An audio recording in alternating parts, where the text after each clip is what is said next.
psychology, there's two concepts about what goes on inside your head. There's your brain, which is the pink squashy bit inside your skull. It's that thing which releases chemicals into your body and makes your heart beat. It allows you to breathe without even thinking about it. Helps your eyes process the images that they see. And it's really quite a sophisticated thing. But there's another concept called the mind. Now, the mind is something very different from the brain. Imagine that the mind is like this kind of locked door behind which some aspects of you live. Your subconscious, your dreams, your soul. And you can't open that door unless you fall asleep, and even then, you can't close it again unless you're waking up. Now, if you've ever been asleep and a dream slowly turns into a nightmare, that's your mind at work. And your mind seems to have this ability to think up some of the most terrifying things ever imagined. That locked door just bursts open and forces your brain to react. You feel the rush of adrenaline and your heart begins to beat faster. Your breathing rate increases and your muscles flush with blood, ready to fight or to run. This is the feeling of fear.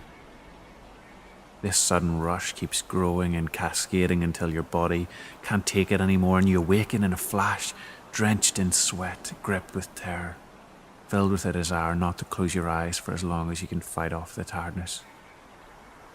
But the question is, where does the subconscious mind get all these terrifying ideas? I mean, surely nothing can just conjure up these images without some kind of inspiration, without a reference. And I can tell you, it can't. Your eyes see so many things each day. They see so much without you even noticing it. Have a quick look around your room. Go on, try it. Just humour me. Now close your eyes. See how much of the detail you can actually remember. I can already tell you'll be struggling to remember some things. Was that book open or closed? Were the laces on those shoes untied or tucked inside? What does the pattern on the carpet or the curtains look like absolutely exactly?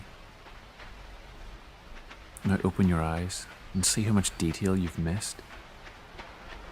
Your eyes pick up so much information and your brain only processes the important bits. But your mind processes everything.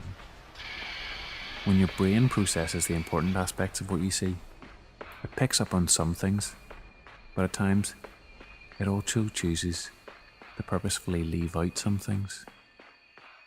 Sometimes it leaves these things out because they're not important, but sometimes it leaves them out because they're too painful or too terrifying to comprehend. But your mind captures it all. It soaks up the full horror of everything you experience, every day and every night since you were born. However, sometimes these experiences can leak out from your mind, and as you awaken each morning, you can often remember parts of your dreams as they slowly fade away. And as that imaginary door of your mind slams shut, those experiences seep out through that rapidly closing doorway. And even worse, if that door was somehow to break open, then you would experience the full terror that your mind can conjure. You might not believe me, but how else do you think those stories of monsters under the bed came about?